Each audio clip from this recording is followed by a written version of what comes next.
எல்லாருக்கும் வணக்கம். இங்கிலீஷ்ல பேச சொல்றாங்க. ஆனா தமிழ்நாட்டுல வந்து தமிழ் ஆடியன்ஸ் முன்னாடி எப்படி இங்கிலீஷ்ல பேசுறது தெரியல. சொன்னதுக்காக என்னங்க என் விரும்பாண்டி இதோ இருக்காரு.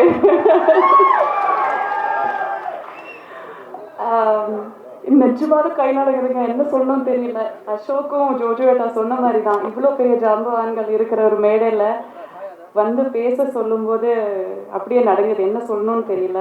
But this is honestly a dream come true. நான் வந்து ஃபஸ்ட்டு படம் நடிக்கும்போது எனக்கு 11 வயசு. அதுக்கும் முன்னாடி நான் வந்து கமல் சார் படங்கள் பார்த்துருக்கேன், மணி சார் படங்கள் பார்த்துருக்கேன், ரஹ்மான் சார் படங்கள், இசையமைச்சர் படங்கள் பார்த்துருக்கேன். அண்ட் அதுக்கு முன்னாடி ரஹ்மான் சாரோட ஜிங்கிள்ஸ் கேட்டிருக்கேன். ஒரு மனம் போலே மாங்கல்யம்னு ஒரு ஜிங்கிள் பண்ணீங்க ரமணிகா சாரியோட. It is one of my favourite tunes.